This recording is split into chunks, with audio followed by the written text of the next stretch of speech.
Welcome to Dweller of the Dark. We are a channel honoring the yellowed and blackened bones of many prominent authors. We will be digging up several obscure, strange, and forgotten authors who influenced many of the great horror, science fiction, and fantasy writers today. More tales of the horrifying, obscure, strange, and forgotten are climbing out of the tombs. Subscribe, comment, like, donate, or I'll send Thaddeus Forge to steal your heathen soul. Unknown horror masters, send us ghoulish delights for the Skull and Bones collection. Your pound of writer's flesh will continue to feed our ghouls for now. Books, websites, podcasts, in the links below. Children of Horror, Legion of Ghouls. Tonight, the season of Halloween has arrived. Each day, night, or hell, whenever the spirit commands us, we'll be presenting all manner of Halloween-themed tales, short stories, a novel or two, and much more.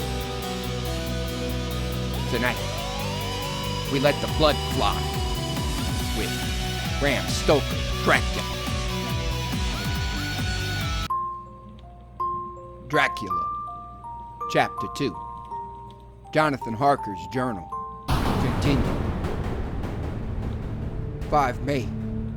I must have been asleep, for certainly if I had been fully awake, I must have noticed the approach of such a remarkable place. In the gloom, the courtyard looked of considerable size, and as several dark ways led from it under great round arches, it perhaps seemed bigger than it really is. I have not yet been able to see it by daylight. When the calash stopped, the driver jumped down and held out his hand to assist me to alight. Again, I could not but notice his prodigious strength. His hand actually seemed like a steel vise that could have crushed mine if he had chosen.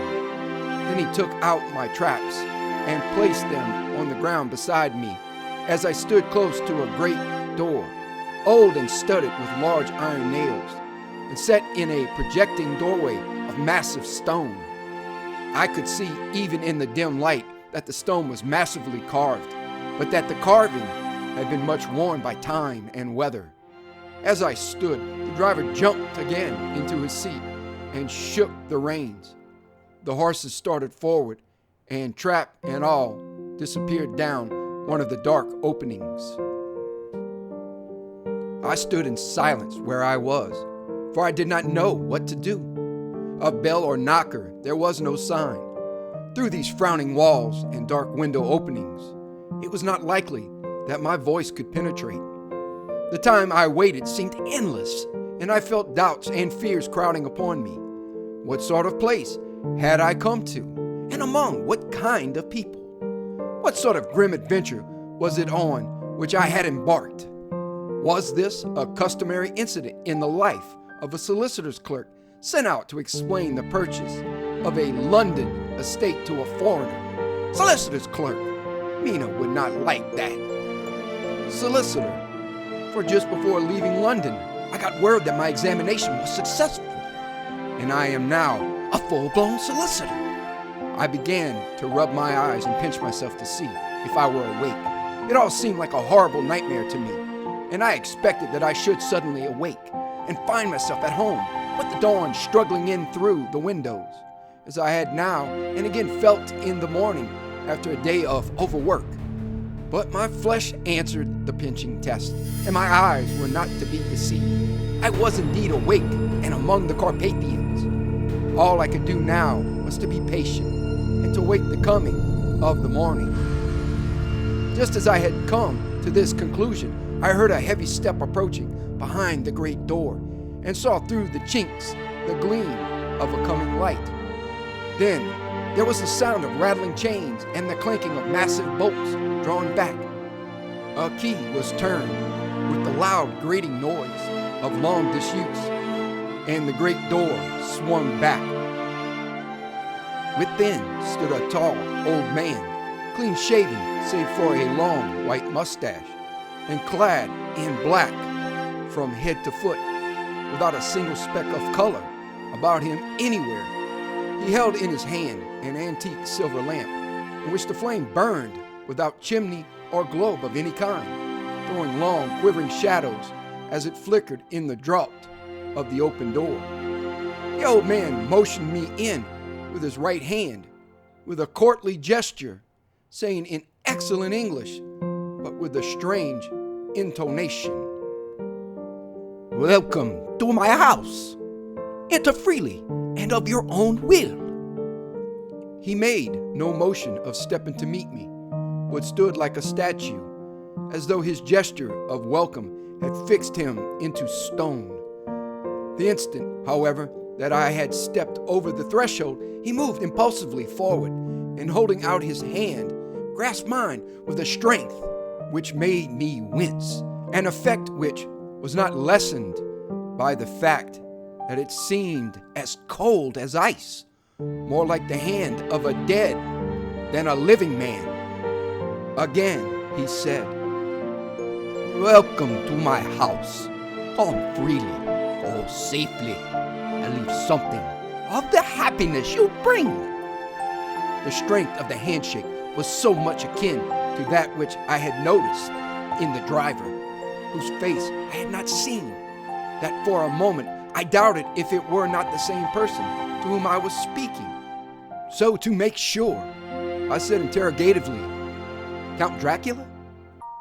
He bowed in a courtly way as he replied, "I am Dracula, and I bid you welcome, Mr. Hawker, to my house. Come in.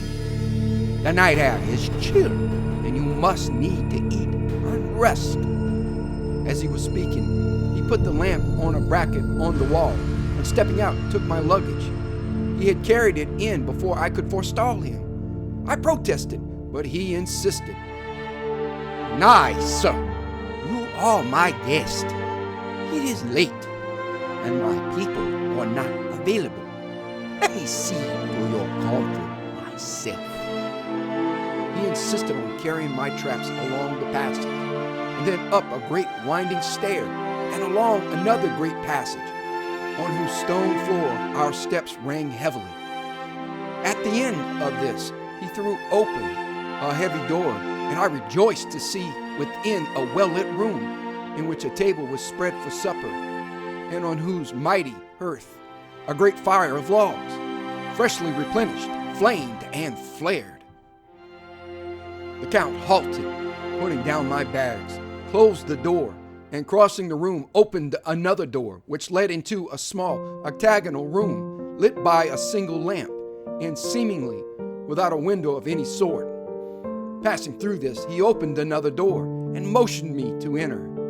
It was a welcome sight, for here was a great bedroom, well lighted, and warmed with another log fire, also added to but lately, for the top logs were fresh, which sent a hollow roar up the wide chimney. The Count himself left my luggage inside and withdrew, saying before he closed the door, "You will need, after your journey, to refresh yourself by making your toilet. I trust you will find all you wish. When you are ready, come into the other room, where you will find your supper prepared." The light and warmth, and the Count's courteous welcome seemed to have dissipated all my doubts and fears. Having then reached my normal state, I discovered that I was half famished with hunger. So making a hasty toilet, I went into the other room. I found supper already laid out. My host, who stood on one side of the great fireplace, leaning against the stonework, made a graceful wave of his hand to the table and said, "I pray you, be seated and sup how you please. You will, I trust, excuse me that I do not join you, but I have dined already, and I do not sup." I handed to him the sealed letter which Mr. Hawkins had entrusted to me. He opened it and read it gravely. Then, with a charming smile, he handed it to me to read. One passage of it, at least, gave me a thrill of pleasure. "I must regret that an attack of gout, from which malady I am a constant sufferer, forbids absolutely any traveling on my part for some time to come. But I am happy to say I can send a sufficient substitute, one in whom I have every possible confidence. He is a young man full of energy and talent in his own way, and of a very faithful disposition. He is discreet and silent, and has grown into manhood in my service. He shall be ready to attend on you when you will during his stay, and shall take your instructions in all matters. The Count himself came forward and took off the cover of a dish, and I fell to at once on an excellent roast chicken. This, with some cheese and a salad and a bottle of old Tokay, of which I had 2 glasses, was my supper. During the time I was eating it, the Count asked me many questions as to my journey, and I told him by degrees all I had experienced. By this time I had finished my supper, and, by my host's desire, had drawn up a chair by the fire and begun to smoke a cigar which he offered me, at the same time excusing himself that he did not smoke. I had now an opportunity of observing him, and found him of a very marked physiognomy. His face was a very strong, aquiline, with high bridge of the thin nose and peculiarly arched nostrils, with lofty domed forehead and hair growing scantily round the temples, but profusely elsewhere. His eyebrows were very massive, almost meeting over the nose, and with bushy hair that seemed to curl in its own profusion. The mouth, so far as I could see it under the heavy mustache, was fixed and rather cruel looking, with peculiarly sharp white teeth. These protruded over the lips, whose remarkable rudiness showed astonishing vitality in a man of his years. For the rest, his ears were pale, and at the tops extremely pointed. The chin was broad and strong, and the cheeks firm, though thin. The general effect was one of extraordinary pallor.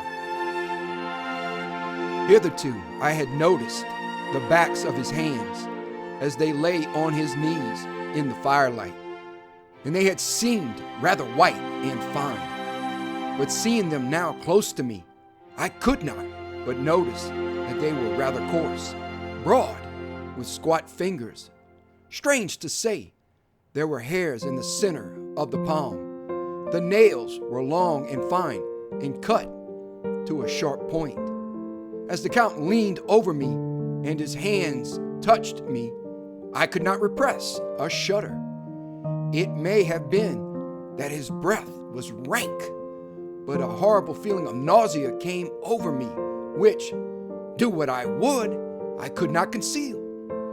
The Count, evidently noticing it, drew back, and with a grim sort of smile, which showed more than he had yet done his protuberant teeth, sat himself down again on his own side of the fireplace. We were both silent for a while, and as I looked towards the window, I saw the first dim streak of the coming dawn.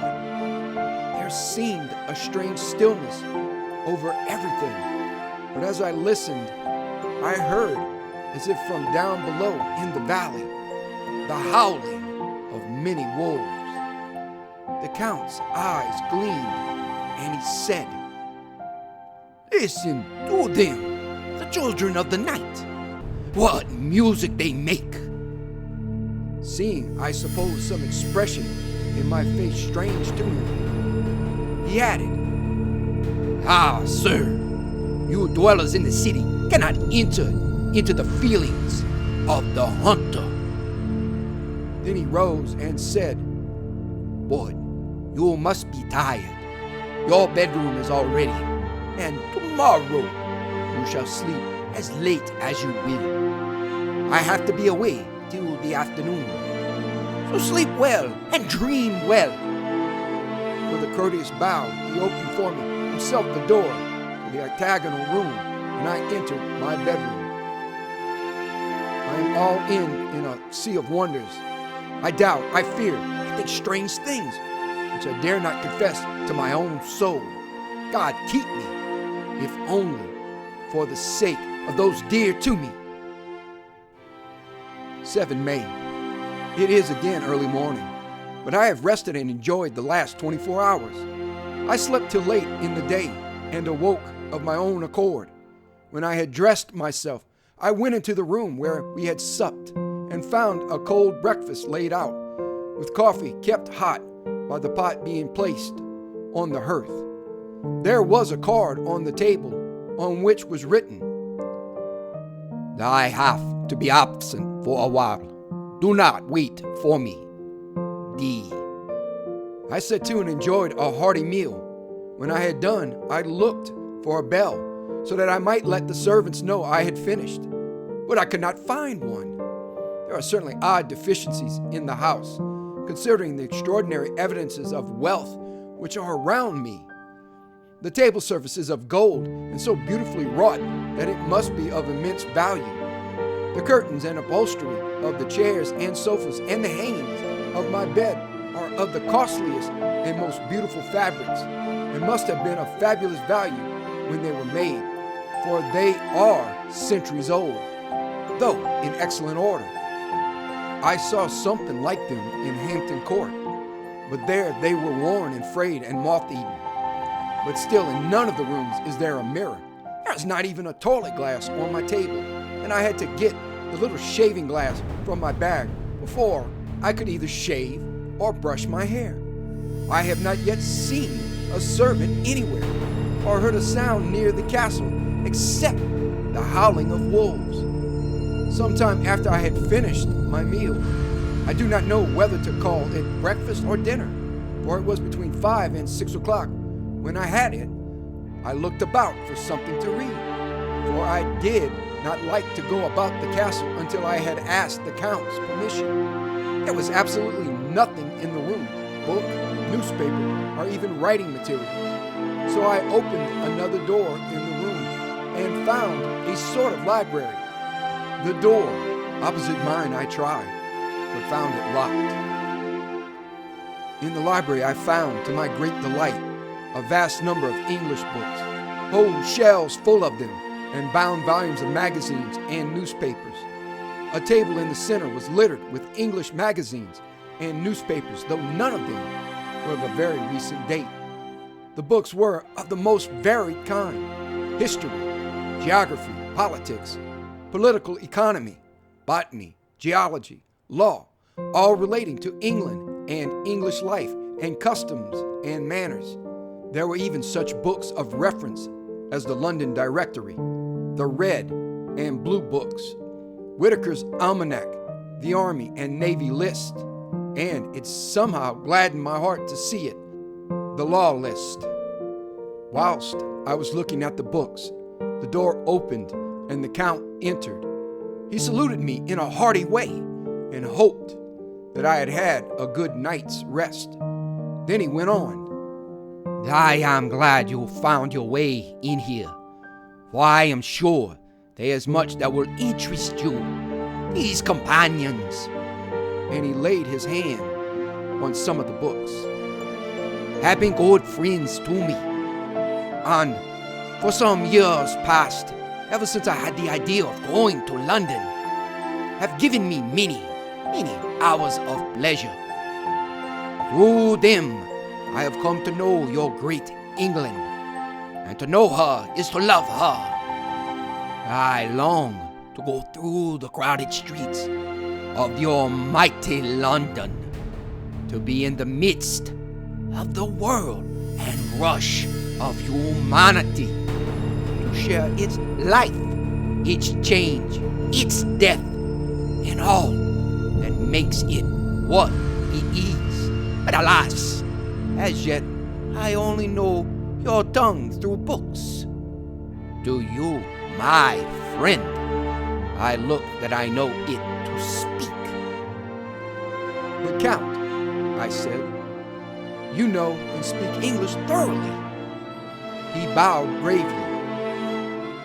I thank you, my friend, for your all too flattering estimate, but yet I fear that I am but a little way on the road I would travel. True, I know the grammar and the words, but yet I know not how to speak them. Indeed, I said, you speak excellently. Not so, he answered. Well, I know that. Did I move and speak in your London, none there are who would not know me for a stranger. That is not enough for me. Here I am noble. I am boyar. The common people know me, and I am master.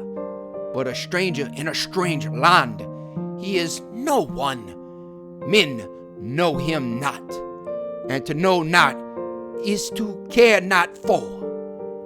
I am content if I am like the rest, so that no man stops if he see me, or pause in his speaking if he hear my words. Ha ha! I, stranger, I have been so long master that I would be master still, or at least that none other should be master of me.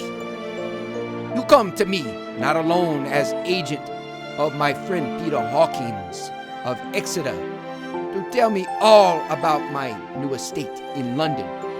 You shall, I trust, rest here with me a while, so that by our talking I may learn the English intonation. And I would that you tell me when I make error, even of the smallest, in my speaking. I am sorry that I had to be away so long today, but you will, I know, forgive one who has so many important affairs in hand. Of course, I said all I could about being willing and asked if I might come into that room when I chose. He answered, yes, certainly, and added, you may go anywhere you wish in the castle, except where the doors are locked, where of course you will not wish to go. There is reason that all things are as they are. And did you see with my eyes and know with my knowledge, you would perhaps better understand. I said I was sure of this, and then he went on. We are in Transylvania, and Transylvania is not England. Our ways are not your ways, and there shall be to you many strange things. Nay, from what you have told me of your experiences already, you know something of what strange things there may be. This led to much conversation, and as it was evident that he wanted to talk, if only for talking's sake, I asked him many questions regarding things that had already happened to me or come within my notice. Sometimes he sheared off the subject or turned the conversation by pretending not to understand. But generally, he answered all I asked most frankly. Then as time went on, and I had got somewhat bolder, I asked him of some of the strange things of the preceding night, as, for instance, why the coachman went to the places where he had seen the blue flames. He then explained to me that it was commonly believed that on a certain night of the year, last night, in fact, when all evil spirits are supposed to have unchecked sway, a blue flame is seen over any place where treasure has been concealed. That treasure has been hidden, he went on, in the region to which you came last night. There can be but little doubt, for it was the ground fought over for centuries by the Wallachian, the Saxon, and the Turk. Why, there is hardly a foot of soil in all this region that has not been enriched by the blood of men, patriots or invaders. In old days, there were stirring times when the Austrian and the Hungarian came up in hordes, and the patriots went out to meet them, men and women, the aged and the children too, and waited their coming on the rocks above the passes. that they might sweep destruction on them with their artificial avalanches. When the invader was triumphant, he found but little, for whatever there was had been sheltered in the friendly soil. But how, said I, can it have remained so long undiscovered, when there is a sure index to it, if men will but take the trouble to look? The Count smiled, and as his lips ran back over his gums, the long, sharp canine teeth showed out strangely. He answered, Because your peasant is at heart a coward and a fool. Those flames only appear on one night, and on that night no man of this land will, if he can help it, stir without his doors. And dear sir, even if he did, he would not know what to do. Why, even the peasant that you tell me of, who marked the place of the flame, would not know where to look in daylight, even for his own work. Even you would not, I dare be sworn, be able to find these places again. There you are right, I said. I know no more than the dead where even to look for them. Then we drifted into other matters. Come, he said at last. Tell me of London and of the house which you have procured for me. With an apology for my remissness, I went into my own room to get the papers from my bag. Whilst I was placing them in order, I heard a rattling of china and silver in the next room, and as I passed through, noticed that the table had been cleared and the lamp lit, for it was by this time deep into the dark. The lamps were also lit in the study or library, and I found the Count lying on the sofa reading, of all things in the world, an English Bradshaw's Guide. When I came in, he cleared the books and papers from the table, and with him I went into plans and deeds and figures of all sorts. He was interested in everything and asked me a myriad of questions about the place and its surroundings. He clearly had studied beforehand all he could get on the subject of the neighborhood, for he evidently, at the end, knew very much more than I did. When I remarked this, he answered, Well, but my friend, is it not needful that I should? When I go there, I shall be all alone, and my friend, Harker Jonathan, nay, pardon me, I fall into my country's habit of putting your patronymic first. My friend, Jonathan Harker, will not be by my side to correct and aid me. He will be in Exeter, miles away, probably working at papers of the law with my other friend, Peter Hawkins. So, we went thoroughly into the business of the purchase of the estate at Purfleet. When I had told him the facts and got his signature to the necessary papers, and had written a letter with them ready to post to Mr. Hawkins, he began to ask me how I had come across so suitable a place. I read to him the notes which I had made at the time, and which I inscribe here. At Purfleet, on a byroad, I came across just such a place as seemed to be required, and where was displayed a dilapidated notice that the place was for sale. It is surrounded by a high wall of ancient structure, built of heavy stones, and has not been repaired for a large number of years. The closed gates are of heavy old oak and iron, all eaten with rust. The estate is called Carfax, no doubt a corruption of the old Quatreface, as the house is four-sided, agreeing with the cardinal points of the compass. It contains in all some 20 acres, quite surrounded by the solid stone wall above mentioned. There are many trees on it, which make it in places gloomy, and there is a deep, dark-looking pond or small lake, evidently fed by some springs. as the water is clear and flows away in a fair-sized stream.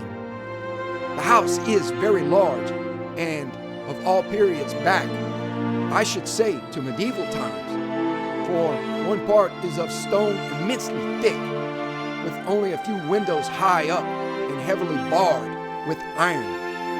It looks like part of a keep and is close to an old chapel or church. I could not enter it, as I had not the key of the door leading to it from the house, but I have taken with my Kodak views of it from various points. The house has been added to, but in a very straggling way, and I can only guess at the amount of ground it covers, which must be very great. There are but few houses close at hand, one being a very large house only recently added to and formed into a private lunatic asylum. It is not, however, visible from the grounds. When I had finished, he said, I am glad that it is old and big. I myself am of an old family, and to live in a new house would kill me. A house cannot be made habitable in a day. And after all, how few days go to make up a century. I rejoice also that there is a chapel of old times. We Transylvanian nobles love not to think that our bones may lie amongst the common dead.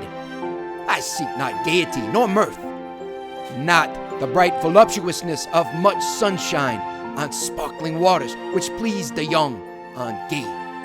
I am no longer young, and my heart, through weary years of mourning over the dead, is not attuned to mirth.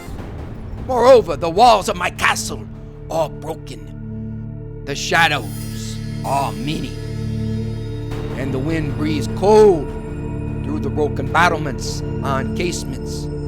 I love the shade and the shadow, and would be alone with my thoughts when I may. Somehow his words and his look did not seem to accord, or else it was that his cast of face made his smile look malignant and saturnine. Presently, with an excuse, he left me, asking me to put all my papers together. He was some little time away, and I began to look at some of the books around me. One was an atlas, which I found opened naturally at England, as if that map had been much used. On looking at it, I found in certain places little rings marked, and on examining these, I noticed that one was near London, on the east side, manifestly where his new estate was situated. The other two were Exeter and Whitby, on the Yorkshire coast. It was the better part of an hour when the Count returned. Aha! He said, Still at your books. Good. But you must not work Always. Come. I am informed that your supper is ready. He took my arm and we went into the next room, where I found an excellent supper ready on the table. The Count again excused himself, as he had dined out on his being away from home. But he sat as on the previous night and chatted whilst I ate. After supper, I smoked, as on the last evening, and the Count stayed with me, chatting and asking questions on every conceivable subject, hour after hour. I felt that it was getting very late indeed, but I did not say anything, for I felt under obligation to meet my host's wishes in every way. I was not sleepy, as the long sleep yesterday had fortified me, but I could not help experiencing that chill which comes over one at the coming of the dawn, which is like, in its way, the turn of the tide. They say that people who are near death die generally at the change to the dawn, or at the turn of the tide. Anyone who has, when tired, and tied as it were to his post, experienced this change in the atmosphere, can well believe it. All at once we heard the crow of a cock, coming up with preternatural shrillness through the clear morning air. Count Dracula, jumping to his feet, said, "Why, there's the morning again. How remiss I am to let you stay up so long. You must make your conversation regarding my dear new country of England less interesting, so that I may not forget how time flies by us." And with a courtly bow, he quickly left me. I went into my own room and drew the curtains. But there was little to notice. My window opened into the courtyard. All I could see was the warm gray of quickening sky. So I pulled the curtains again and have written of this day. 8 May. I began to fear as I wrote in this book that I was getting too diffuse. But now I am glad that I went into detail from the first, for there is something so strange about this place and all in it that I cannot but feel uneasy. I wish I were safe out of it, or that I had never come. It may be that this strange night existence is telling on me, but would that were all. If there were anyone to talk to, I could bear it, but there is no one. I have only the Count to speak with, and he, I fear, I am myself the only living soul within the place. Let me be prosaic so far as facts can be. It will help me to bear up, and imagination must not run riot with me. If it does, I am lost.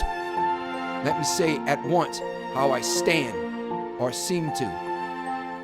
I only slept a few hours when I went to bed, and feeling that I could not sleep anymore, got up. I had hung my shaving glass by the window and was just beginning to shave. Suddenly I felt a hand on my shoulder and heard the Count's voice saying to me, "Good morning." I started, for it amazed me that I had not seen him, since the reflection of the glass covered the whole room behind me. In starting, I had cut myself slightly, but did not notice it at the moment. Having answered the Count's salutation, I turned to the glass again to see how I had been mistaken. This time, there could be no error, for the man was close to me, and I could see him over my shoulder.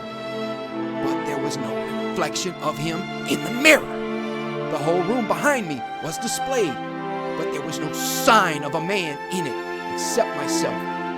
This was startling, and coming on the top of so many strange things was beginning to increase that vague feeling of uneasiness which I always have when the Count is near.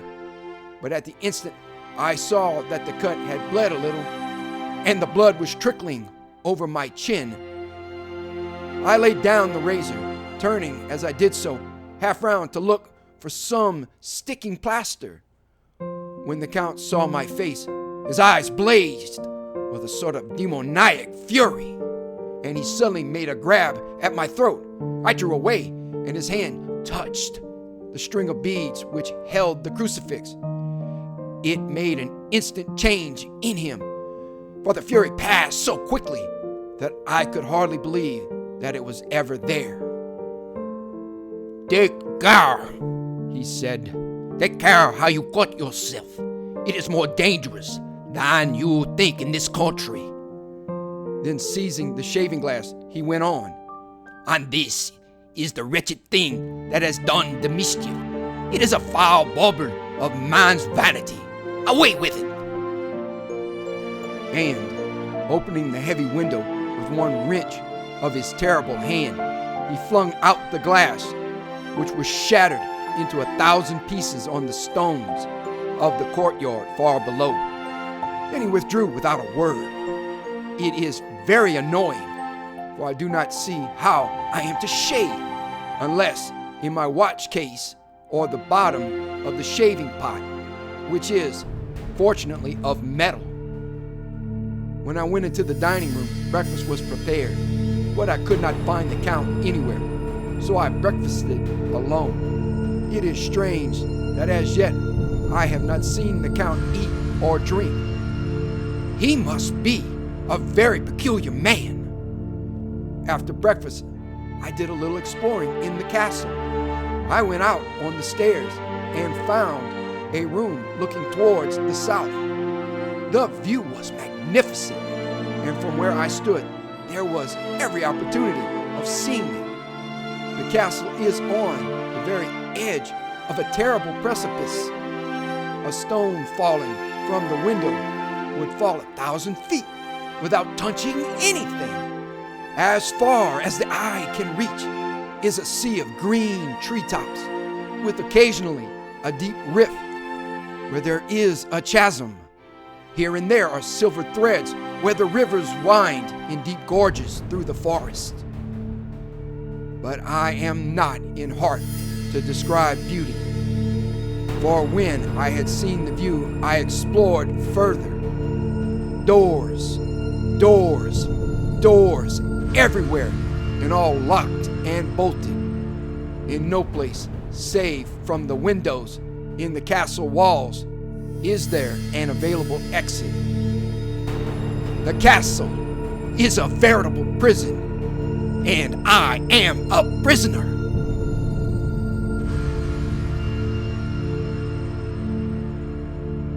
Thank you for listening. Have a good night.